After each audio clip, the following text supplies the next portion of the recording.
I'm Pastor George Borgard, and this is another Higher Things video short. Jesus alone saves, and that is the final answer. That is the subject of today's Higher Things video short. Hey, if you love our videos, if you have been learning about your Christian faith from places where you didn't expect to learn from, a Lutheran pastor and his faithful dog Thor missed. Not like him. Go ahead and like and subscribe today. You can also go to support.higherthings.org and give today.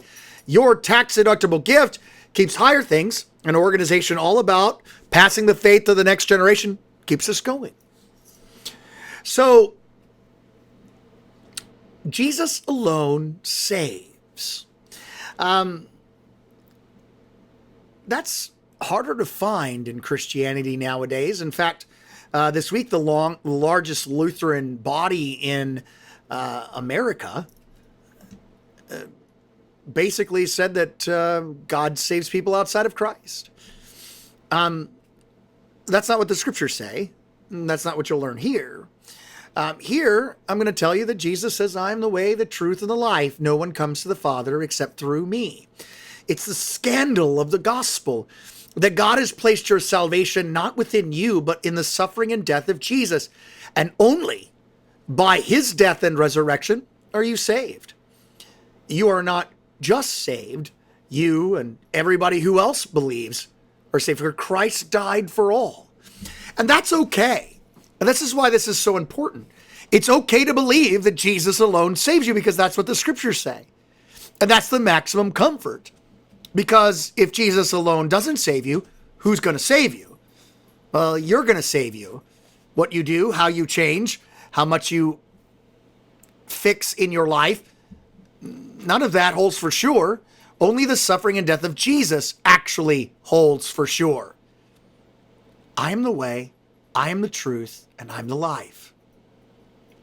Outside of Christ, no certainty of salvation, no promise that you're saved. Outside of Christ, you're left on your own. And that's not a very certain place to be at all. When he says, I'm the way to the Father, he's the way. When he says he's the truth, it's the truth about God that he alone saves. And he's the life. He's the life that gives light to all men. You see, the idea that Jesus alone saves you isn't awful. It's also not unbelievable. All religions are not the same. All faiths are not the same. The idea that God is the same everywhere just doesn't work.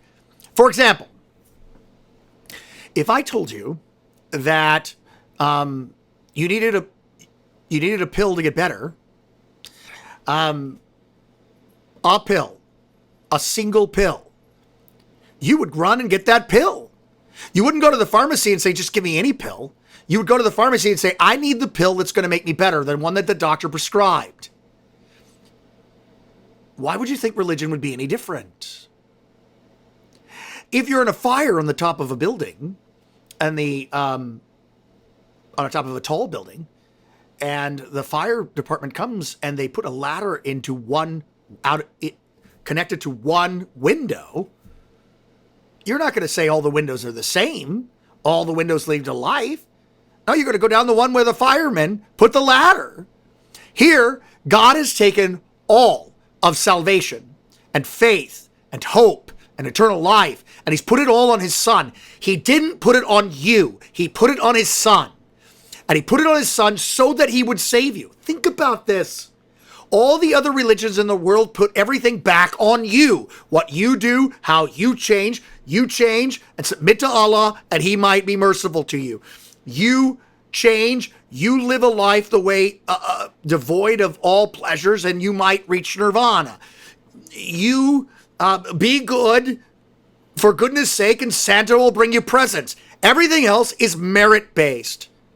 Only God, the God of the Bible, the God of the New Testament, the God of Abraham, Isaac, and Jacob, the God of the scriptures, says, I'm going to put salvation on something other than you. You see, religion based on you always fails because you fail. Not because the religion fails, but because you fail. And none of the other religions in the world have what Christianity offers, which is a God who dies and rises again. Take Jesus at his words. Read the New Testament. Talk to a Christian pastor. The difference between Christianity and every other religion is that we believe in a living Lord, one who died but didn't stay dead. He rose again from the dead. All the other great teachers in religion, all of them are dead. You can probably visit their tombs, but there is no, Jesus is not in his tomb. We might know where it is. We got a pretty good idea of where it is, but the tomb is empty because his body's not there. And that is the basis of our faith. The one who said, I am the way, the truth, and the life, died just like he promised, and then rose again from the dead on the third day, and now he lives forever. And we who put our faith in him live too. This is the difference between a religion where it depends upon you and a religion where it depends upon Jesus. The one that depends upon Jesus depends upon the one who died and rose again.